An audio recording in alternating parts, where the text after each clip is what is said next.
Welcome to Bledsoe Said So. We have an awesome guest, my friend Jordan Crowder. It's crazy how we met. Actually, I'm going to go ahead and tell that story. So Jordan has a really awesome TikTok, Alive and Kicking, and It's so good. it is. It really is. It's very riveting content. And I love the style where you're just walking out in nature and you're just doing these long form expositions about really deep topics. It's very cool stuff.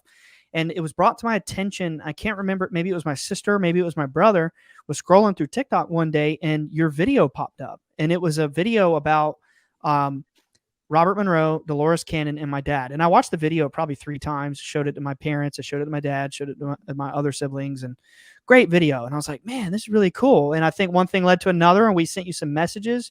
Or maybe you tagged us and we got to talking. And next thing you know, we just really hit it off, and here we are. So, Jordan, thank you for coming on the show.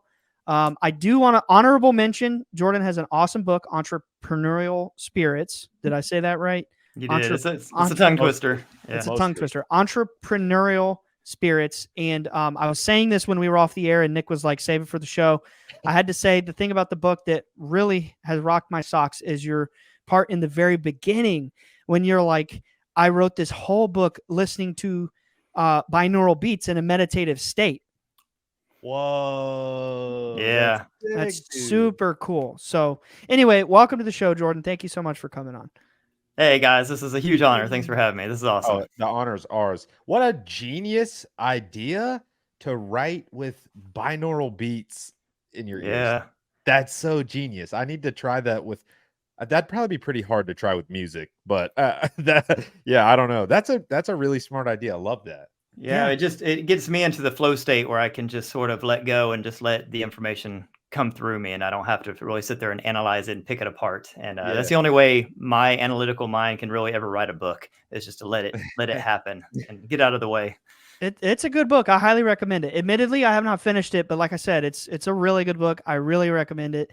And I don't want to say anything unless you're comfortable with saying about the book, but I mean, you want to get into it? Whichever way you want to go, guys. Yeah, let's talk about it. Okay, so I just have to ask about the beginning, about your dad. I mean, are you comfortable talking about any of that stuff? Yeah. It's not that I want to know specifically about your dad. It's more so about the experience you had with it and how you grew from that. I mean, I know it's in the book, but I want to hear from you. You know? Yeah. So like writing the book was actually a big part of for the last 4 years or so. I've been going through like a recovery process. Like I got really, really sick and almost died, and I had to heal my body back. And that's where the binaural beats and everything came in, as I found to basically save my life, I had to lower my blood pressure like very, very fast. And I was searching, trying to find the most effective way to do it. And I came across meditation. And I was like, all right, well, I need some super meditation. I was like, what do the Buddhist monks do? What is the most hardcore, like best, most effective meditation in the world? Hardcore meditation. Yeah, right. I love that. Because like my interpretation of meditation was, I tried transcendental meditation, some other techniques, and I was just too high strung and I was all over the place. And I couldn't do it. And I racing against the clock here, and I had to act fast. So I stumbled across something called Hemisync, which was a technology that Robert Monroe created, and it changed my world, because I read this article and it was talking about how they actually did MRI scans on Buddhist monks that were hardcore meditators for like 30, 40 years. And they were able to get into this meditative state, and they were actually like scanning their brains and seeing the state of their brainwaves and everything.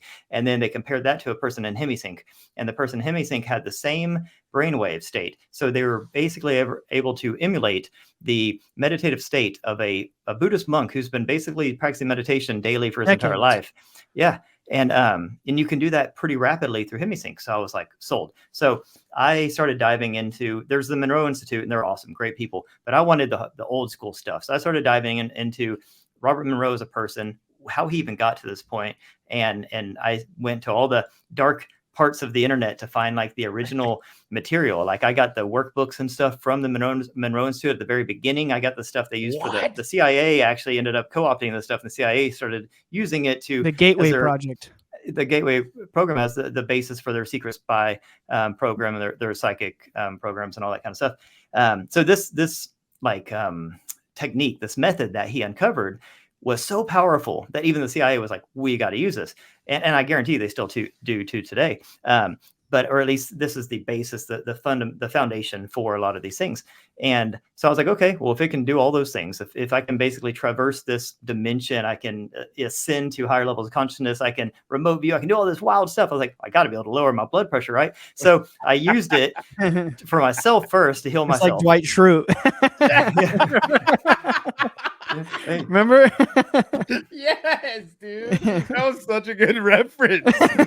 Are you aware of that reference, Jordan? I've seen every Office, but you lost me there. There's an episode when they're like giving blood on one of those like trucks, you know what I'm talking about? And it's either his cholesterol or his blood pressure. He's like, I can raise and lower it at will. Remember? Yeah. Just reminded me of that. Yeah, totally. Man, you picked that one out of the archives. Nice. Oh my God. So anyways, I started using it, and then, we'll talk about this more later, I'm sure. But it opened a whole world. I was able to, as someone who had never meditated in my life, someone who didn't know. So I had a near-death experience when I almost died. And then that basically, like the way I describe it in the book, is that kind of unlocked the doors to the greater reality. And then when I started getting the deep meditations, that I kicked the doors wide open. And then I was able to really have some fun and really do some wild stuff. I mean, I spent years like studying the Monroe work, everything about him. I read his books multiple times, became a huge steward of his stuff, because he is one of the most fascinating people, and what happened to him and the way he was able to leave his body at will, the way he was able to put together this team of like consciousness researchers and out of body explorers, and the way they were able to document everything they did in such a scientific, like military type way, was amazing. And basically map out the greater expanded reaches of our consciousness and of the astral planes and everything. No one's ever done anything like this. So I was sitting here, I was reading all this, and I was like, why is this not the most important books in the world? Why is everyone not doing this? I was just blown away. So I couldn't get enough of it. And coincidentally, that's how I actually came across like your dad's book and stuff, was because Robert Monroe talks about the balls of light a lot, which are spirits. And that's how I was able, so I'll tell you the story of my dad real quick, and then we'll get to the more, the crazier stuff. But, basically he was just a great guy who was just completely not planted in this reality. I literally believe, I firmly believe that we have a personal bubble that we all operate in, and we can manipulate things in it. Because I believe, just to give you a peek into my views, that we're in a kind of a simulated reality, right, of sorts. Yeah. And that you We're can, right there with you. it's malleable and it's editable, and you can change things in your world. And you have your own personal reality bubble that you can change things. But your personal reality bubble is floating around in a larger bubble of the greater reality. In the greater reality, there's rules and laws and stuff. Well, my dad was a master at manipulating his own personal reality bubble and being able to manifest and do whatever he wanted. And he lived in this almost like movie. The problem is, he was also floating around in the real world where there's cops and laws and stuff. So he did it as a game. He was a jewel thief, but he didn't do it for the money. Like, he lived a modest life. When they busted him, they found out he just had all this stuff stored away in all these lock boxes and all this crazy stuff, and like millions of dollars. And he would go to a place, he would get a job, he would impersonate like a jewel person, like a well-known jewel person. And he would get a job, he would earn the trust of the shopkeepers and stuff. When they would finally leave him alone, he would rob them blind, he would move out of state, change his identity, and do it again, and just kept doing it. But he never even spent the money. Like, he liked like classic cars, so he bought a lot of like old Porsches and stuff. But we had no idea he was doing this, Wow. We always wondered, like, why are we moving around? What he did. Yeah. But I was young, so I was just like, Right. He's eccentric, But he was harmless. He never hurt anybody. And even when they arrested him, the FBI was like, they were like singing his praises in the newspaper. They were basically saying that, they never met anyone who could pass lie detector tests like this. It was crazy. Like, he basically, he admitted to everything. They couldn't bust him on any of the stuff. They didn't have any, like, he was very good at what he did. Right. Yeah. And then in the end, they finally just got him, because he had been doing it across several states, and they finally just nabbed him. And he admitted to everything. He went to prison, and but they were like gushing about him. And then whenever they did this, like, news article, you can find it online, news article about when it all happened, they were interviewing neighbors and stuff, because it was kind of a big deal in this little town that we were in. By this point, we had made it to Florida, and that's when he got popped. And but yeah, when they're interviewing people, everyone's like, he's so nice. He would like pick up basketball games with all the neighborhood kids. He would like help people out. He would give people money if they needed. Like he was this very nice, charismatic, like Renaissance man. He was a sculptor. He was an artist. He was a collector of all these things. Like he was a great person, but and he's still around. We don't have a relationship. It's weird, but like he's an interesting person, and like I've analyzed him as like I guess like a psychologist would, because I'm like, this is so interesting. It's fascinating how people, like I don't know how someone can live like multiple different lives in one. You know what I mean? Like on the outside, he appeared a certain way. People would meet him and stuff, and they would think he's like this just jolly, happy, like perfectly nice. Like you would picture him being like a school teacher or something, and then he's robbing banks and like doing jewelry heists and stuff like that. So for a couple of years it took him a while to capture him. And yeah, it's funny, there's some glowing remarks from the FBI about, they're like, yeah, he was a pretty impressive criminal. And that's insane. Like everybody loves him. How much of a legend do you have to be to do all that stuff, be loved by your community, and then the newspaper and the FBI is like, hey, honestly, it was pretty dope. Kudos. He was getting away with it. Like game, respect game, like they like worshiped him. He's a green man. I think the thing was, he didn't look at himself as a criminal, and he wasn't doing this nefariously. It was just a game. It's all it was. And they kind of knew that too, because they're playing a game too. If you think about the FBI, their game is to catch the bad guys, and the bad guys' game is to be a bad guy. And I actually think that we come into this world and we sort of pick our avatar the same way when you play a video game, you pick your character. And maybe he picked a character of this guy, you know what I mean? And then maybe cops pick a character if they're going to be the cop in this lifetime, and they're going to chase the bad guy. And this other guy's, like Dolores Cannon, you mentioned her. She talks about it, how it's like a play. And whenever you pass on, you die and you go to the afterlife, and you go and reconnect with your soul cluster and stuff, how they'll be like, oh, that was crazy in the last life. Whenever like, like you were my dad and I was a kid and we were fighting, or you were, you were the cop and I was the robber. Yeah. You busted me, dude. Yeah. So it's funny. It's almost like we just pick these characters and we play the role, and sometimes the role's crazy, and sometimes it's evil, and sometimes it's good. And sometimes, there's all these different roles, but it really is just this interactive choose your own adventure game. It seems that we're in. It's wild. He sounds like an absolute legend of a person. I just have to say that. But my question is, you said he was like, he could manifest things just at will. It's like life was like his stage, and he could do whatever he wanted all the time.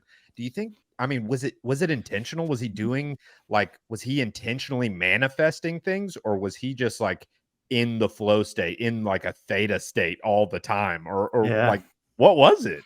I think it's part of that flow state thing. I think when you prove to yourself that these things work, when you do things and they work, it kind of becomes, I don't know if I want to say addictive, but you know what I mean? You get excited about it. You're like, oh, I did that and it worked. Let's do it again. Yeah. And I think he just kind of got swept up in it. He lost track of reality, kind of a thing. Because even after he got caught and he went to prison, he got out. And then, God. So he just went to prison for like 3 years or 4 years, something like that, Huntsville in Texas. And, then he got out. And this is when I was like a teenager. So, I was probably around 10 or so when he went to prison. I don't know. Then he got out and he lived a normal life after that. He was still my dad. He would go to my track meets, and, he was, doing dad things and everything. And then he finally, he went south on he was doing some company, and it went south and the funding dropped through, and he was doing business with some bad guys and they came after him. So he ended up hitting the lamb, and I didn't see him again. This is when I was like 20 or something. So yeah, I haven't seen him since I was like 20 or so. And he's still alive. Yeah, still alive. Still lives in the same house. I think he just never figured out how to exist in this world, like, you know what I mean? There's some people that are just, it's like there's so many rules in this world, and there's so many things that we have to like obey and everything. And there's some people that just can't do it. Like their brains. They're just a round peg in a square hole, Exactly. They're too big. Like their mind is too big to be fit into the confines of this mortal shell. Yeah, there's a quote. I have my book right here. Nice. Shameless plug. Entrepreneurial Spirits, everybody. Check it out. There's a quote, if you don't mind. It's one sentence, but it's from the captain, the police captain. So this is the quote. He is the kind of guy who, if he could have channeled his talents to the good, would be a wealthy man. said Yeah. Addison Police Captain Steve Higgins. So even the cops were like, man, if this guy was like not doing this for criminal purposes, he would be a millionaire. And my dad knew that. He knew he was very gifted. He was very smart. He was genius level intelligence, but he just, for some reason, he liked to just mess with stuff. You know what I mean? He couldn't just go get a job and do the 9 to 5. He couldn't just get a legit business. It was just all a game to him, you know, and it makes you wonder if these people are almost like higher level people to where they know from an early age, this is a game and they don't take it too seriously.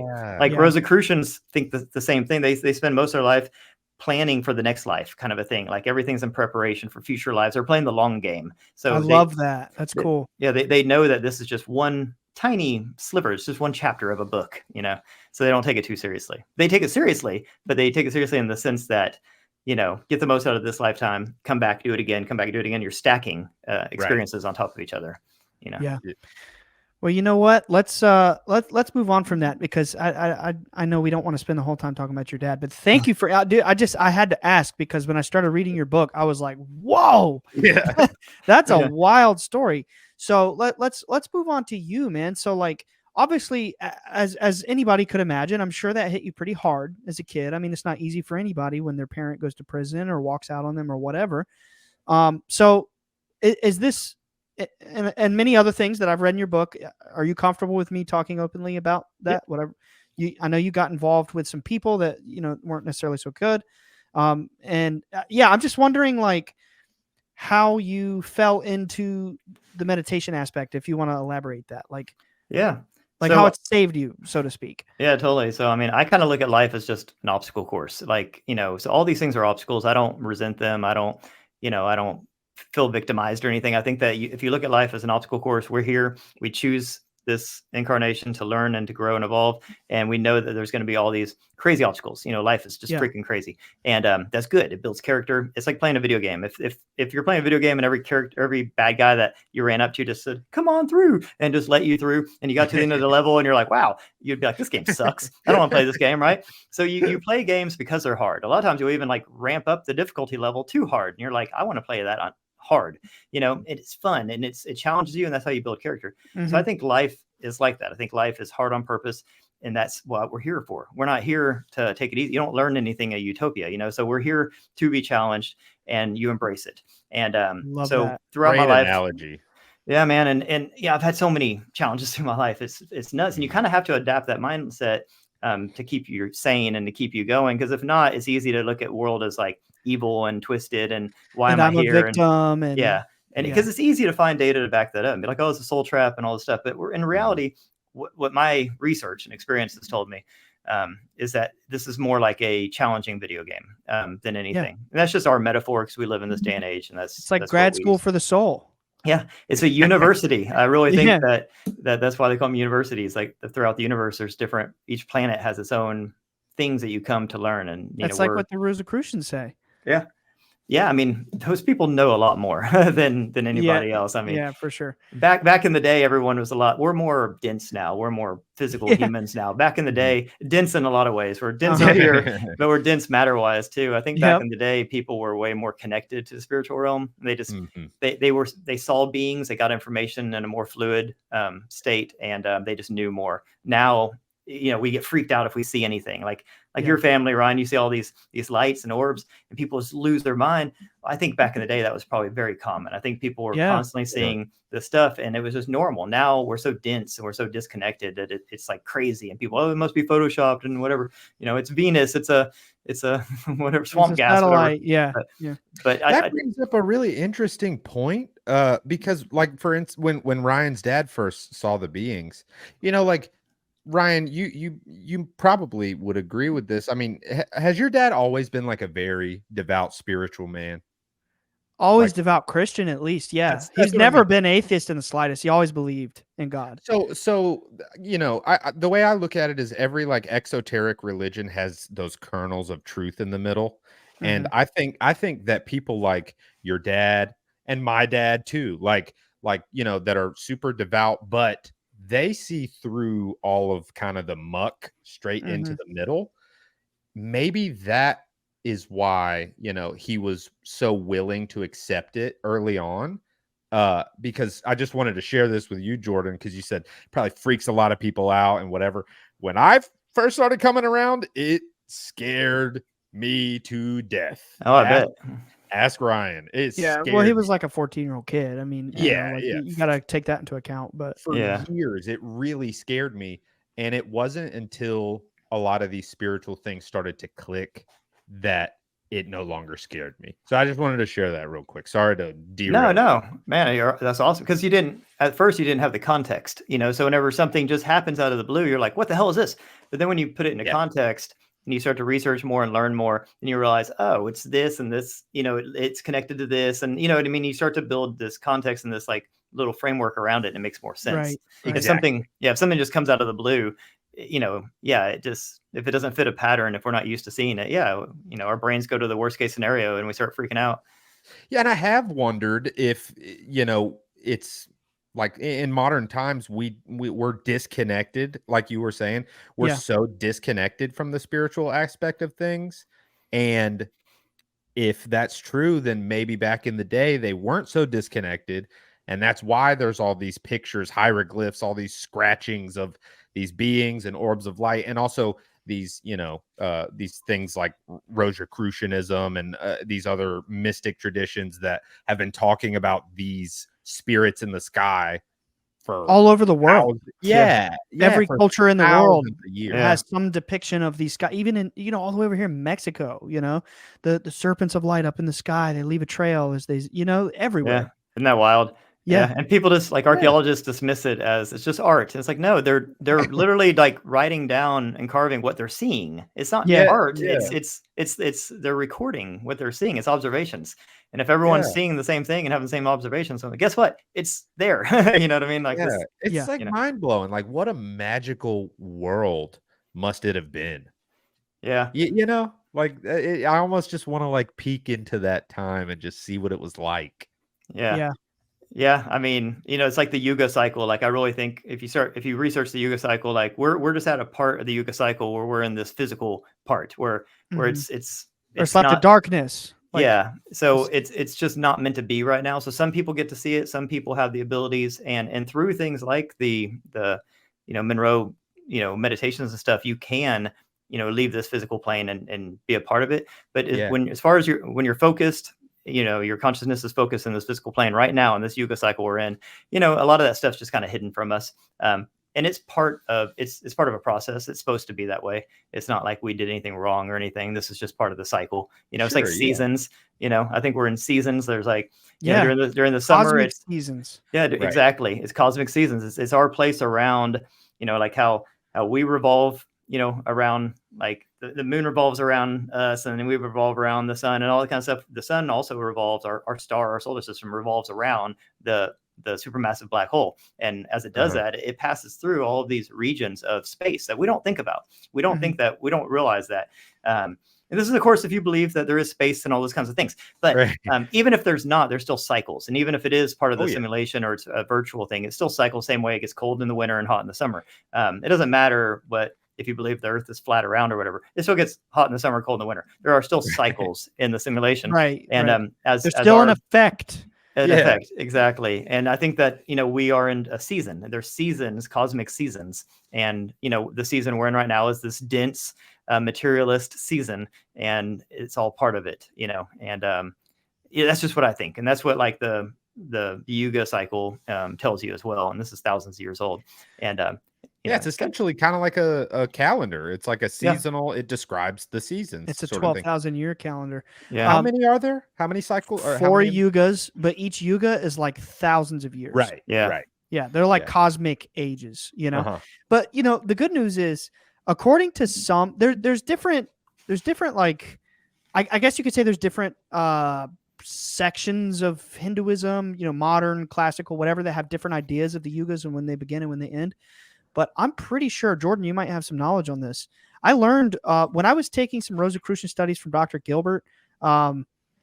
He, long story there, I can get into it later. But it's somebody I met through a mutual a CIA type. Yeah, contact, Dr. you Gilbert's know? the man. Yeah. He's really cool. He lives Yeah. a few hours from me, and I was introduced to him, and I took some courses with him. And anyway, so that was my introduction to Rosicrucianism, and I learned from him that according to a 12,000-year-old Hindu star chart, that the Kali Yuga is supposed to end in our modern 2025. Yeah.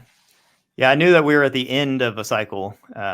I'm, nowhere near an expert on any of this stuff. I just think it's fascinating. It explains how, if you look through like antiquity and you look through, because I like to study all the like the cataclysms and different like rise and falls of civilizations and stuff like that, and Atlanteans and that kind of stuff, and it's really interesting, and it explains why even though there could have been human civilizations thousands and thousands of years in the past, they would have been so much different than us because they would have been existing in a different season and a different density and a different, like etheric state than we're in.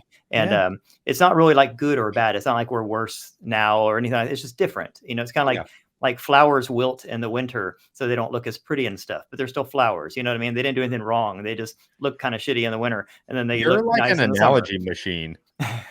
You're really sick with the analogies. You got to make sense of it in your head, No, that's so true. And I feel like, I always kind of refer to the analogy of like, before everything that we know is like modern reality, like the infinite consciousness in the sky, whatever it was, created everything so that it could have a frame of reference to understand what anything is. And the Yuga cycle, it sounds very similar. It's like things change every now and then so that you can appreciate everything.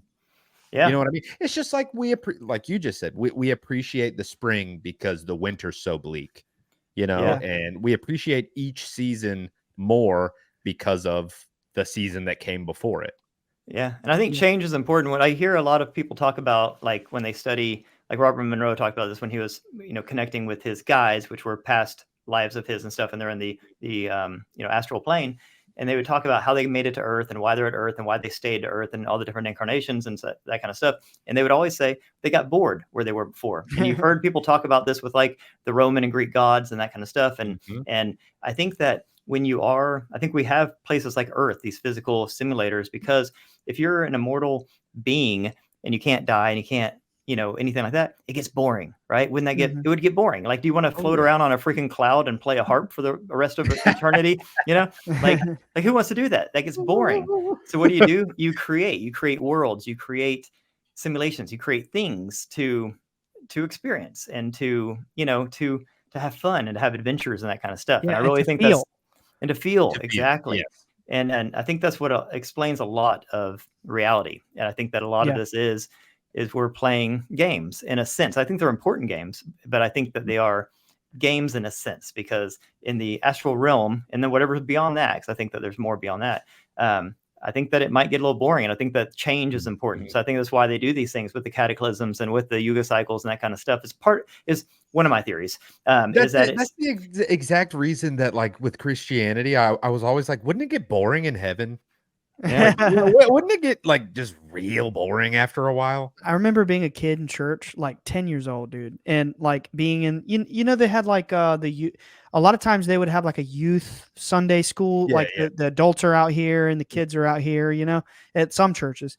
And I remember being in those, and I remember being in one of those classes. And as a kid, my family was like, you don't mess around with, you don't blaspheme, you know what I mean? You don't question any of it. And I remember hearing kids being like, when I go to heaven, I'm going to turn into the Incredible Hulk. And I just sat there and I'm like, me. That kid. Yeah. And as a kid, I was like thinking in my head, like, man, that would be really cool, wouldn't it? Maybe that's what the Greek and Roman gods were. They're like, now I can be the Incredible Hulk.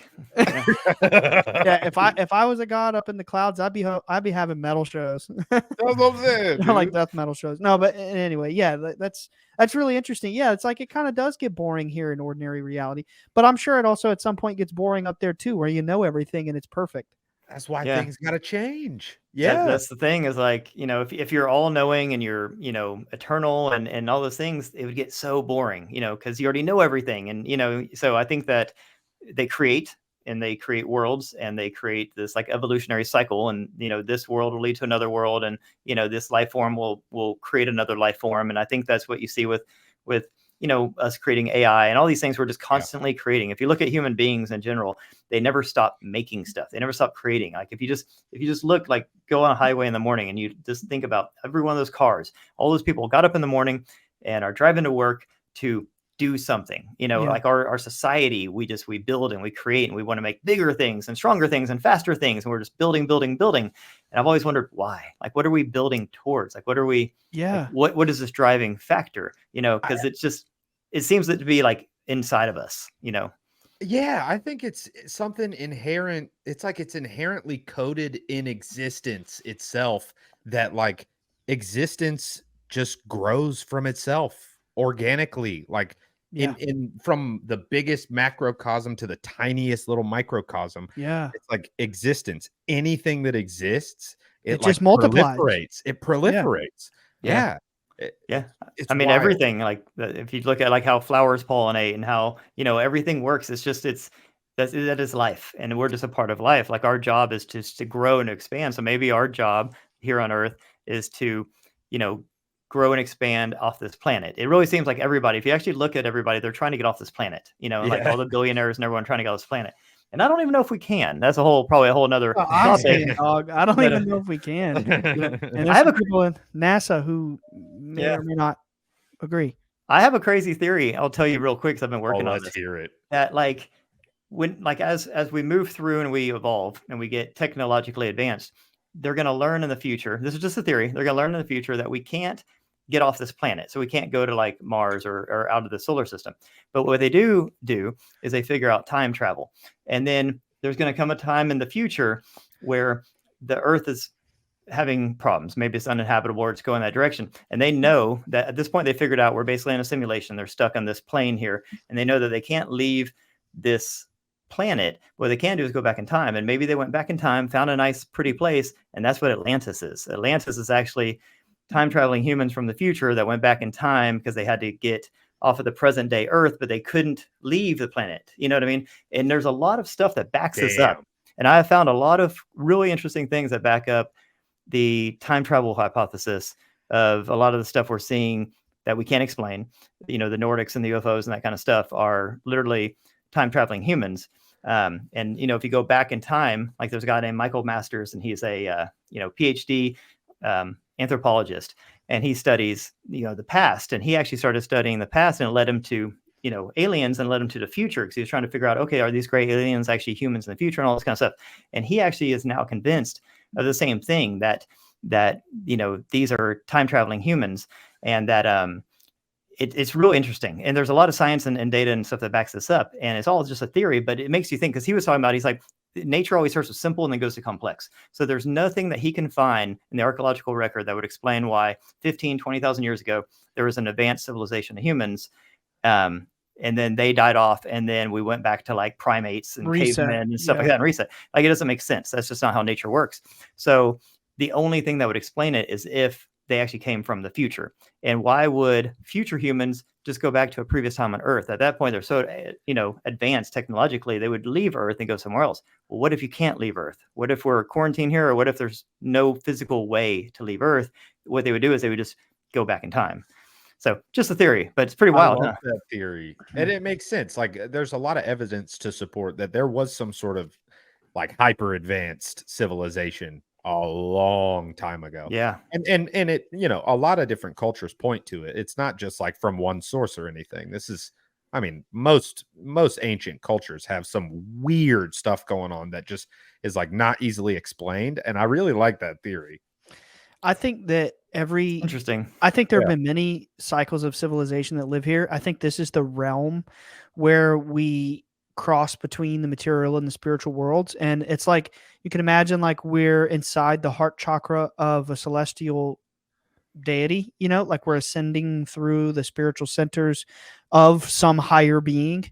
And I feel like every cycle comes here to learn how to find love, like true universal cosmic light and love, the real love, not just romantic love, but like unconditional, you could say Christ or Buddhic love.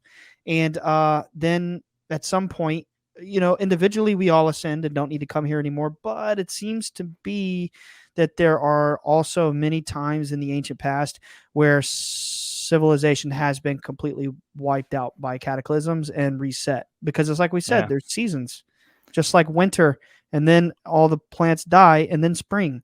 That has to be on a macro scale too. Yeah. It's cyclical. I mean, there's a guy named Jason Brashears. He has a channel called Archaics. I don't know if you ever heard of it, but if not, check him out on YouTube. He's incredible, and he actually was able to put together this chronological. Like, he was in prison for like 26 years, and all he did was try to piece together the true history of our planet and our species and everything. And it's wild. It'll blow your freaking mind. But he's been able to pinpoint the exact like cyclical cataclysms. Wow. And he's convinced now that we're in a simulation, because he says it's so fine-tuned and precise, and it's so precisely tied to the pyramids that there's no way it can be anything but, created. Like, there's no way it can be ants or anything. It's like a timekeeping thing. It's like seasons. It happens, perfectly. It's too perfect, and it's wild. You said love. There's actually a principle in Rosicrucianism that talks about us being spirits of love and freedom. That's the exact words that they use, as that's what humans are. And the way they define love and freedom is it's the polarity. So love is actually bringing people together. Whenever you love someone or something or a community or something, you're bringing things together. It's attraction. It's attraction, yes. And then freedom is the opposite. Freedom is you want to be free. You want to leave. You want to explore. You want to go away. You want to move away. That's freedom. So the Rosicrucians describe it as we humans are spirits of love and freedom. And that's what we are here to explore. That's our purpose on earth, is to explore both love and freedom. And neither one's right or wrong. It's just, it's kind of like negative, positive. It's polarity. It's light, dark, so love and freedom. So I love that analogy or that saying, because you usually hear like love and hate or something like that. And they try to say like one's good and one's bad. Well, it's not one's good and one's bad. It's just two sides. It's like if you have a battery, you have a positive and negative. Well, one's not a bad side of the battery. It's just the opposite side of the battery. It's just how energy moves. Exactly. Yeah, I like that. Replacing the hate with freedom. I like that, because that's more of a positive spin. That's really cool.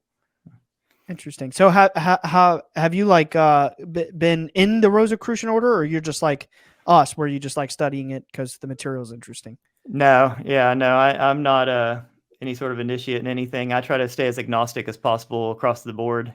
I like to just keep all options on the table, because I don't know what the hell's going on out there. The world's crazy. And every time I think I know what's going on, a month later, I'm like, nope, that was wrong, and I'm on to something else. So no, I just fascinated by, like the ancient, like the Gnostics and stuff like that. Like when people, before they were really indoctrinated and stuff like that, I like to kind of pursue what were people thinking back then. Before these these grips of power and authority came in and censored stuff and everything like that. Before the Roman Church got real big, before all this stuff happened, like what were people thinking back then when they were more spiritually connected and that kind of stuff? And you go back to the Gnostics and then, the Rosicrucians and stuff like that, because they kind of piggybacked or whatever, off of the Gnostic teachings. And it's just, to me, it's just fascinating, because they're humans and they're just trying to do the same thing as us, is figure out what's going on. How can we optimize this Earth life experience? Like what's our goal here? What's our point here? And they came at it from a completely different perspective than anyone now. And when you research the stuff, you're like, man, you can't help but think, I think they're right. Like they're onto something for sure. Yeah. And then whenever you realize how many people in power, believe these same things, and they try to keep it hush from the rest of the world. And of course they would, because like if you kind of discover the secret, you don't want everyone to discover secrets, and it's not a secret anymore. So, especially if you figured out some way to like manipulate it, like to your favor. They don't get power by luck. Exploit it, really. That's a better way to put it. Exploit it. Yeah, I mean, of course you'd want to hoard that for yourself. Yeah, and I mean, a lot of these people, like, I don't believe like Masons are bad or anything like that. I think it's just, obviously there's good and bad of everything, but I think it's just once you kind of unlock these things and you realize these powerful techniques and these powerful methods, it's kind of hard not to let some of that power go to your head. And I think humans are pretty easily corruptible. So I think sometimes these people will do things that we would look at and think that's maybe shady or whatever, but also from their point of view, they look at it like that's what they're supposed to be doing, or they're, it's like if you find the cheat codes in the game, and then the other players get mad at you because you're you have the cheat codes. It's like, well, you're like, hey, y'all can find the cheat codes too. You know what I mean? Like they're out there. You know what I mean? So This dude you with know, the analogies, he's on it. Yeah. He's on it. No, I like that because like all the ancient teachers and even like the mystery schools, they teach profound mysteries and analogy, and it's because it impacts the subconscious mind. And I think when you paint the analogy, it makes a very simple picture that our mind can grasp. Yes. You know what I mean? It's the yes. easiest way to understand complex subjects is through analogies. Totally off topic, but also not really. I studied Kung Fu pretty seriously, you could say religiously, for 4 years. I was part of Nice. a very hardcore school, 3 days a week minimum. I was going, showing up, was being prepped to be like one of the senior students of the Wing Chun school. And something that really impacted me was the Sifu, which is, for those who don't know, Sifu is the Chinese version of sensei, you know, Sifu. So Sifu would always talk about things in these simple analogies. It's like when you're trying to do a certain hand movement, and he would be like, imagine your arm is just a stick floating on the water, or imagine you're just, you know, you're in a certain stance. Imagine you're just bamboo flowing in the wind. It was all these simple analogies, but it's like, it kind of clicks when you say it that way. Yeah. Who else is like that? Jesus, Buddha, the mystery schools. I've been diving into the Gnostic methods. It's all kinds of analogies about the mind waking up, and it's very profound stuff. That's to me, that's the mark of a very intelligent mind that grasps the mystery. So kudos to you, my friend.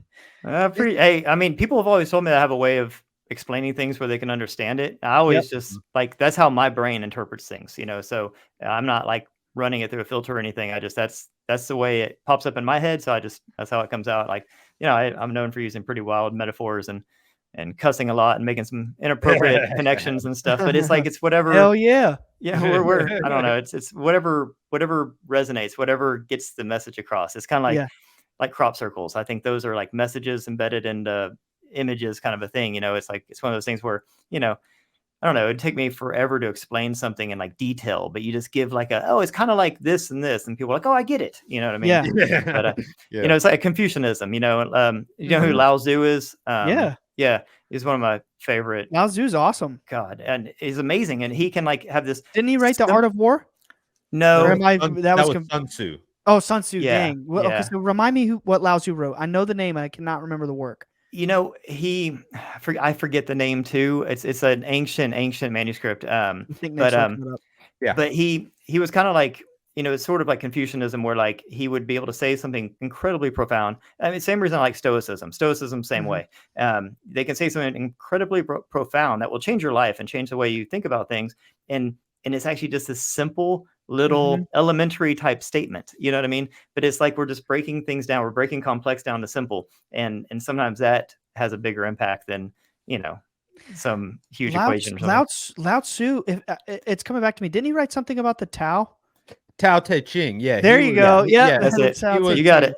He was one of the, like, I mean, not founders, but he's a legendary Taoist philosopher. Yeah, it's funny, man. You started reading it, and it just popped into my head. Tao. Yeah, he wrote Tao Te Ching. Yeah. Which has been like interpreted and translated a million times. I don't know if you actually can get the original. Old, it's so old, but I mean, you know, the intention's there, and I really like Tao book stuff. Yeah, Very it's so simple, and I mean, you know, I love just kind of analyzing all these religions, because they all get like a lot of things right, you know. And Ryan, it's like, you may have been onto something. I'm sorry to interrupt. No, you go may have for been onto something, because Lao Tzu did have writings in The Art of War. There were quotes and writings in The Art of War from him. Yeah, that's cool. Yeah, sweet. That's awesome. Yeah, that's super, super, super cool. I only bring him up because you're talking about the metaphor thing, and he was you know, a king at that, of simplifying things, but in a way to where you read it and you're like, man, that really hit me deep. You know what I mean? It's like, it's such a simple, just like maybe 8 or 9 words, you know, it cuts you to the core. Isn't The Art of War where that one quote about the warrior in the garden is from? Now I'm not sure. I want to say it may be, but I mean, look at that. For instance, that's it's essentially just an ancient analogy. You know what I mean? It's better to be a warrior in a garden than a gardener in a war. Like that's I haven't heard that. I love that. Yeah. It's like you might live peacefully in the garden, but if you're trained and you're a prepared warrior, you're ready for anything. You don't want to be the gardener who's brought to war and you have no training and no preparation. You're out of luck. Yeah, stuff like that. I love that. Another great example, and then we can kick this to the curb, but the Karate Kid, bro. Let me tell you, in real hardcore martial arts, the stuff about the wax on, wax off, it's like people might think that's a joke, but like Wing Chun, the majority of Wing Chun training was sensitivity training. We would have 2-hour classes. Only an hour of them was like battle, like sparring with people. The first hour would be doing some what do you call them, forms, but the majority of it was sensitivity training, like chi sao, lop sao, learning. It's like you're drilling very simple motions with your hands and your arms in order to subconsciously, through repetition, reinforce very complex maneuvers. You can kind of think about it like an analogy, but it's like you're doing this simple thing over and over and over and over to strengthen your muscle memory and like learning how to flow. Yeah, exactly. How to flow. Yeah, how to react. But they show that in the Karate Kid when he makes him do the wax on and the wax off over and over and over, and he's like, "This is stupid. Why am I doing this?" And then he gets in the tournament, and he starts whooping ass because he has the muscle memory. He doesn't have to think about it. To me, that's like analogy for the mind and deep, complex mysteries. I don't know. I don't know if there's a relation there, but I feel like there has to be. I don't know. I've just always felt that martial arts is so like connected to the realm of spirituality. It is. You know what I mean? Because if you go that route, it is. What do you mean? Oh, right. You can look at it as I'm just trying to fight. You can, but that's not the whole story. Especially with like traditional martial arts, very meditative, trance-like states, being hyper aware of your body and how everything is connected. It can be very spiritual. When fighting is always taught as the last resort, you know what I mean? Right. Like you're taught how to fight and you're taught to be a warrior, but you're also taught to only do it if everything else fails, Right. And I think that's kind of how life is. Like, sometimes in life you have to fight, but you should try everything else first. You know what I mean? And unless you're in Cobra Kai, no mercy. How's that working out for them? Hey, they got another Netflix show. They got a Netflix show, True. And they drive cool cars, and so I guess it's working out all right. So. That's awesome. So, like, I wanted to bring this up earlier, but I didn't want to cut you off. But did you happen to catch my dad's book? Like, did you read it? Oh yeah. Okay, so they talked about this a little bit in the last chapter, but we're actually very heavily behind the scenes, pretty involved with Monroe, and soon that might change. It might be a little bit more of an involvement, hopefully. But we're very cool with him. I'm 100% behind Monroe. Obviously, we never had the pleasure of meeting Robert Monroe, but my dad and my sister have been there on a private, I guess you'd call it retreat. And my sister definitely had an astral travel experience there. Wild stuff. She told the story on an episode of this show, so check it out. She did. Yeah, she told that. Sure. I can send it to you. I don't know what it is off the top of my head, and it was probably a year ago. But the point is, you were mentioning earlier about brain scans and how they were finding that people doing the Hemisync had similar results in the brain as lifetime master meditators. Interestingly enough, on the History Channel episode that recently came out about my dad, they found the same result when they had the brain scan on him and he was connecting with the phenomenon and they appeared. Same exact data. He had the theta wave state was very heavy in his brain. Exactly. They even said it the same way. They presented it the same way. It's like, master meditators. Now, this isn't something that I think was explicitly mentioned on the episode, but there was an individual by the name of Colonel John Alexander. I'm sure you could recall him. He was on the episode. He was on the boat ride with my dad and my brother in that segment, and he did a couple little interview bits. But so the moral of the story is he is the guy. He's one of the key guys who, on behalf of the federal government, ran that psychic spy program that was linked to the Monroe. And he's a big deal. He is, especially in this realm that we were talking about. And what I wanted to tell you to reinforce what you were saying, and I thought maybe you would really like this, Jordan. So, for example, my wife and I, we've been together 10 years now, not married 10, but together 10. And she didn't see any of this phenomenon stuff with us until we were together for at least 2 years. Talk about drive you nuts. You're at the house. We live 10 minutes away. She's met all these CIA officers, all these NASA people, all these people from out of town who come and, you know, they want to skywatch. She didn't see a single thing until 2 years in. Dude, it was so like she had this thing in her head. Like, am I unworthy? Do I not deserve? Am I not a part of this family? Am I? So she wanted to see it though? Oh, badly. Like she was Yeah, receptive. Yeah. Yeah, she believed the whole time. And it was, so my point is, around 2015, we started getting really involved with the Monroe people, not like going to the Monroe, but like with Alexander. And so long story short, they gave us the Hemisync tapes, which back then you had to buy them for like $500. I think now you can find them free on like Spotify and Apple Music and stuff. They were very expensive, not easy access. They gave them to us for free, like kind of behind the scenes. Don't share this with anybody. My wife starts listening to Hemisync, specifically the Gateway Project. And I'm telling you, man, so her grandfather died and it was a unfortunate, really sudden, like he got diagnosed with cancer in June of 2015, started radiation, chemo and all that. He was dead in September. It was a very tragic, overwhelming shock to her family. And anyway, so September of 2015, like the week after her grandpa dies, we go to New York City. Long story short, I'm going to spare all the details. We meet Alexander and some other CIA people. They give us the Hemisync tapes. We get back home. Jenny starts listening to them. Within days, she starts having these profound dreams about her grandpa, who she just lost. She starts having these dreams like she was kind of getting some resolution from it. As the days go by, I think we're in December now of the same year. So we're in December now. She starts having dreams about my dad and seeing the beings. And remember, she hadn't seen anything yet. So she starts, she had this dream where she's sitting with my dad and she's in her driveway, but she's sitting beside my dad and he's like showing her orbs and stuff. And I'm telling you, Jordan, within days in real time of having that dream, and then boom, she saw the phenomenon.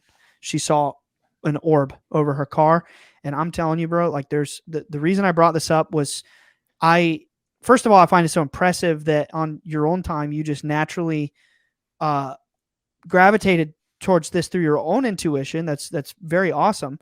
But the other thing is like to encourage you to keep going. I have had the privilege to live behind the scenes with these institutions and learn from them firsthand and receive this, what used to be secret knowledge.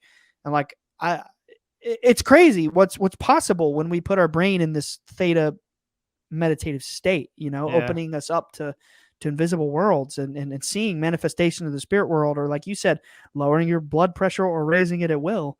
We can do incredible things through meditation. But that's anyway, wild. I mean, I wanted to share that with you. No, that's so awesome. Because that would explain why there's so many stories of people, like say there'll be a group of people and only some of them see an orb or a UFO or something like that. And other people that were there looking at the same place or whatever didn't see anything. I mean, if it has to do more with your mental state and your brain waves, that could explain why two people could be looking at the same thing and seeing two different things, or not seeing it's almost like you have to be on that same level. You have to be tuned into that same frequency. You have to be awakened. To see it. Yeah.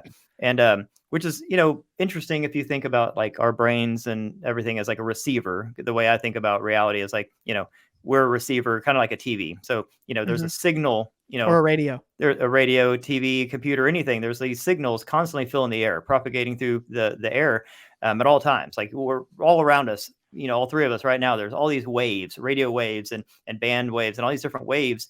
And we can't see them or hear them or touch them. That we don't even know they're there. But if you have the right instrument tuned to the right station, kind of a thing, tuned to the right frequency, you can tap into them. So if you have a radio with the right antenna, you can pick up the radio waves. If you have a route, a computer can pick up, the Wi-Fi signal, you know what I mean? So our brains are like the same thing. When it's tuned the right way to the right signal frequency channel, then we see things, but they're always there. So when you hear people say things like they've always been here, aliens are walk among us, these things are always, and I use the word alien loosely, but you know what I mean? Right. Like when people describe these paranormal things as always being here as a part of our fabric of our world and our reality, and people can't wrap their head around that. Well, it's the same thing. Like right now, there's waves, energy filling this room. And if I were able to pull up my phone, it could tap into it and I could see things on my phone. If I had a radio, I could hear things on the radio. Or Wi-Fi. We're constantly connected to it. So our brains we're like a receiver. We just have to tune it to the right station and we can pick these things up. And that's what the Hemisync did for me. I mean, when I was doing these meditations just to lower my blood pressure, and you get more like in a calm state. I mean, all sorts of crazy stuff happened. I mean, it was like I meditate basically every single night, and I have for about 3 years now. And at first it was just for health reasons. And now I mean, I use it for different things. I got into patterning, like manifestation, that kind of stuff. And then, healing and that kind of stuff. And a big part of it's also just, I learned how to establish connection with my guides and get information, like, direct downloads, like, for personal information, like helping me on my path and that kind of stuff. So I use it for those kinds of things. But, just inadvertently, I've had wild experiences. I mean, I've astral traveled and had experiences with entities and stuff like that, because, it's a zoo out there. And once you leave this little bubble, you're in another bubble. It's like running into a forest. It's like running into a jungle. It's like you're gonna run into some stuff every now and then. If you run deep enough into the jungle, some of it's nice and cuddly and some of it's not. So I've run into all sorts of stuff, just like I'm sure y'all have, and I know Robert Monroe ran into all sorts of stuff. I mean, they take it seriously. So when you do the stuff properly, you protect yourself. You put up this energy bubble around yourself. You say these, they have these mantras and intentions and everything that you say that protect you, because you can protect yourself. And it's kind of like if you're going out into a jungle, you're probably going to take a gun with you. You're probably going to, take some protection with you. It's kind of the same thing when you go out there in the astral realm. You protect yourself, because you never know what you're going to run into. But most of it's mental, most of it's mental. But it's interesting. You never know. Once I put on those headphones, I get in the Hemisync, I never know where I'm going to end up. And it's kind of wild sometimes, like, because you can control it to an extent, but sometimes I sort of black out. Like there's a lot of times when I do the tapes, and 5 minutes in, I'm lucid, I'm controlling where I'm going, and then I wake up at the end. I always wake up, his voice is so gentle, and he'll be like, "You're now coming back to your waking consciousness," that kind of stuff. And I'll wake up and I'll be like, "Holy," that was crazy. You don't remember even going out. No, but it's you'll have some wild experiences, and do you always meditate with the Hemisync? Not always. It's a little more hardcore. I say that, I don't mean it in a bad way. I mean, it's a little more intense, when you do, because like I said, you never know. Sometimes I just black out, and at that point, you astral project most of the time. Like you leave. Wow. Like that's when you go through these processes and you go through the resonant tuning and you go through all the steps, you get to a point where you're vibrating at such a kind of quick pace that you basically turn into like a flat line of energy. And then that's when you can actually transcend and go into higher states of consciousness. And when you do that, it's kind of like when you sleep at night. When you go to sleep, your body sleeps, but your consciousness doesn't go to sleep. Your consciousness goes and plays. It has a whole life outside of this world that we pick up little, blips when we wake up, and those, we call them dreams. But so, our consciousness doesn't sleep. It doesn't get tired. Just the physical body sleeps and gets tired. So whenever you do these things, sometimes, the whole point of meditation is mind awake, body asleep. You're trying to put your body to sleep and keep your mind awake. Yeah. But sometimes everything goes to sleep, but your consciousness doesn't. And then when you kind of extract it from this physical world, when you extract it from this physical body, which is focused in it all the time, when you take your consciousness out of there, when you kind of peel it away, and then you pass out and you kind of lose lucid control of it, it goes. And sometimes you don't know where it's going to go and where it's going to end up. So, that's why I rarely just tell people, "Oh, you should do this," because I think it's something you build up to, Yeah. But, it's kind of like taking psychedelics. Deep end. Yeah. If you go and do DMT, you don't know where the hell you're going to end up. It kind of has that effect sometimes where. That's funny you say that, because earlier we were talking about being boring in different realities. And I was thinking, like, if we are so curious about the spirit world and we want to, we do things like DMT or just psychedelics in general to try to perceive the spirit world. I feel like on the other side of the coin, if you're a spirit, doing DMT would be like, hey, let's live life as a human once or twice. Like I feel like this is the DMT. Like I feel like we are in the trip. Damn. I've studied. I haven't done DMT yet. I want to, but I've studied it. I've studied it a bunch, and what I hear from people that study it, like on the scientific world, like they study it as like a technology, and they say that it is like a technology for us to interface with the spiritual realm.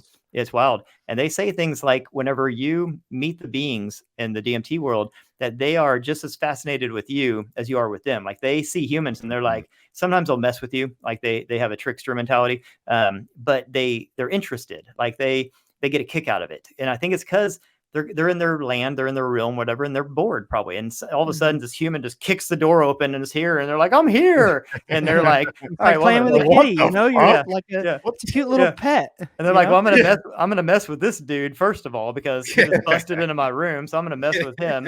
But then I'm gonna kind of be like, what are you about, dude? Like, where did you come from? Like, what, Yeah. you know?" So it's weird, but you only get them. It's like a glimpse. Like you don't get to be there long, you know. So imagine being.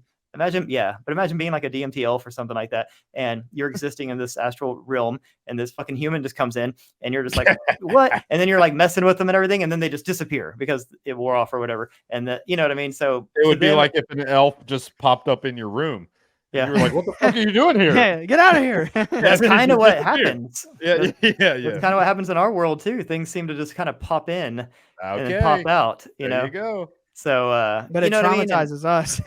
Yeah, but there's been a lot of instances, you know, I've heard of people talking about when they have like sleep paralysis and they'll see like the beings at the foot of the bed and that kind of stuff. And a lot of times they'll be asleep and they'll be like beings at the foot of the bed. And when they wake up and the beings see that they're awake, the beings get scared. They get kind of nervous. They're like, oh shit, they saw us. And they'll like usually like rush into a closet or something and disappear. It's the weirdest freaking thing.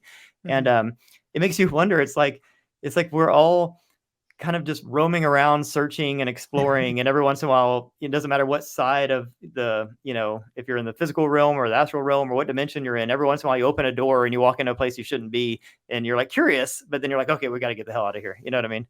So Yeah. It's just a bunch of spirits roaming around the the universe or whatever, you know. So I just like was in shock for a second because I've had sleep paralysis probably hundreds of times, and I never put together the fact that they do always go away at some point. Yeah. But like, but you see them go. I don't mean it just stops. I mean, like a lot of times I see like it's a lot of times in the forms of like a shadow on the wall or something. You ever feel it like weighing you down on your chest or anything like that? I felt that once. I have. So that type used to happen a lot more when I was younger. That was like when it first started happening for the first probably 4, maybe 3 or 4 years. It was like a lot of those, and it was like I was literally stuck, like weighed down. Because it was like there was this innumerable amount of weight on top of me, and it didn't like hurt. It wasn't like pressure, but I felt like it took so much effort to move anything because there was like all this weight or whatever. But no, I just never put together the fact that like, oh yeah, the shadows usually do just like skirt away at the end. That's pretty crazy. And I also never really considered the fact that they were conscious entities. But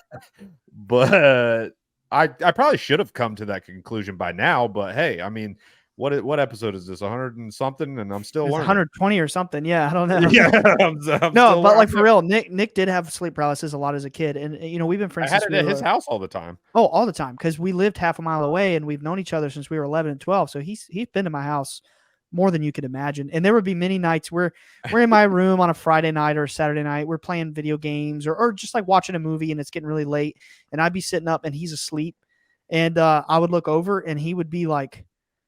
He would just do the weirdest stuff. Like I could see that he was having sleep paralysis. It happened all the time.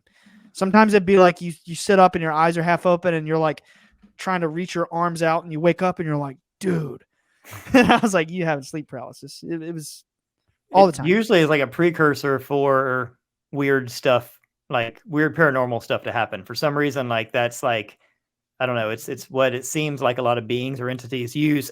Like they either put you in sleep paralysis and then do whatever they're going to do, or they just like wait for someone to be, it's like their ticket into this world somehow. I don't know. It's weird. Oh, did we lose Nick? We did. He just texted me. Hold on. Let me remove him and try to get him to rejoin, but it's okay. Hold on. Uh-oh. Sorry, listeners. We are having difficulty behind the curtain. Nick dropped. It's okay. Cause we're going to wrap up soon anyway.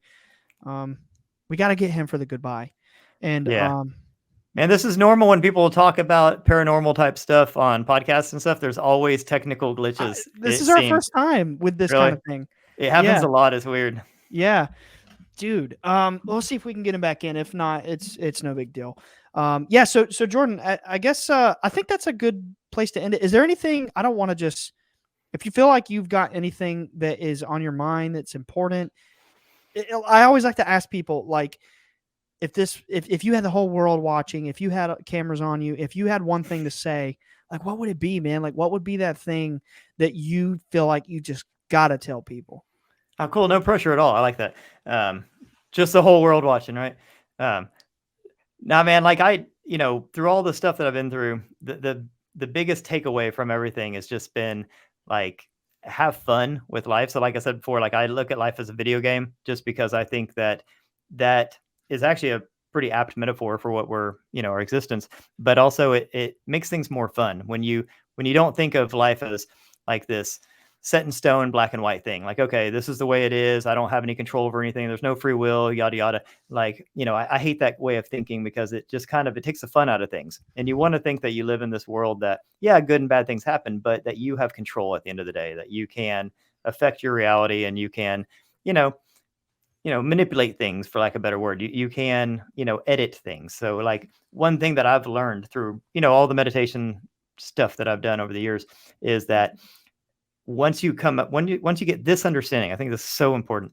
Once you understand this, so say you're playing a video game, say you're playing like Grand Theft Auto. I use that as an example. Great game. Yeah. I'm older, so that's kind of my example of this. So when you're playing, the little character's running around. He thinks he has free will. He's running around. He's playing. He has free will. He's autonomous, and he's doing all this stuff.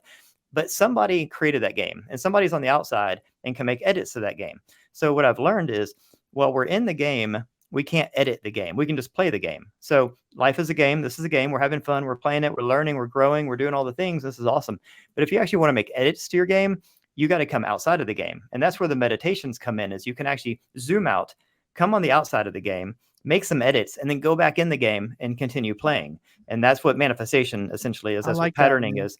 And the way I can conceptualize patterning is you're 3D printing. So we live in a 3D world. Our brains are like the computer, and it can 3D print something. So that's what manifestation is you're 3D printing with your intention, your focus, you're 3D printing something. But just like the old side scroller games, like, so say you're playing like the old Super Mario Brothers, right? Mm-hmm. And, you only see this much, right? You see this much of the screen, but there's like a whole level. There's all these things down here, but you can't see it because you have to wait until your box gets there, right? So that's how manifestation works, is you manifest something, and when you do it right, you 3D printed it and you put it on the timeline. So it exists. You just can't see it yet because you have to wait for your box, like your character, to get to that point in the game. And then you see it and you're like, hey, that's that thing that I manifested. So that's the way I look at reality, is like we're constantly manifesting, constantly 3D printing stuff, but you don't 3D print it right in front of your face. That's not the way things work. That would cause too many ripples, and that's just not the way it works. It's placed further down the row, further down the timeline, and then you have to wait for your character to get to it, and then you have the thing. That. It's a great visual. And it works that way. And that's from my experience. And when you look at life this way, as it's like this game that you're playing, but you don't just only get to play the game. Sometimes you can actually zoom out of the game, make edits, and then come back in. You can also have a communication with the people on the outside of the game, which would be your guides, your higher self. And you can work in tandem as kind of like a team. Then it makes the game more fun because you realize, okay, I'm in a game. I get to play my character, get to have fun. But I also have people on the outside that are watching over me, that are helping out. And I also can have access to the tools to be able to edit the game as well. So when you kind of think about everything that way, it opens up all these possibilities, because you can relax and just play the game, and you can also edit the game, so you really are the director, the programmer, and the main character of the game. So I guess if I had to say something to the world, it would be that, because whether this is the way reality actually is, or if it's just a metaphor, either way, it works. And it leads to, I think, a more fun and fulfilling life, because, there's no victimhood here. There's no soul trap here. There's no, we're stuck in this deep, dark matrix kind of a thing. It's yes, it's a matrix of sorts, and yes, it's a virtual reality of sorts, and all these things, but we're a big part of it. We're an interactive part of it. And we're on all sides of it. We're in the game, we're outside the game, we're connected to all the pieces. And and we also came here under our own choosing. This isn't something we're, tricked into or anything like that. So I think when you actually look at the world through that lens, it makes it more fun. It opens up all these possibilities, and it just makes it more interesting. And in my experience. I like that, man. It's like some of the ancient societies are like, we're in hell, this is a soul trap. Some of them are like, well, no, it's more like we're in a school. I agree with what you're saying. It's like, that's the whole point of the Philosopher's Stone, right? It's like, through the power of your mind and your will and understanding that you are a fractal piece of the God spark, or whatever you want to call it, the God mind, the light. It doesn't matter.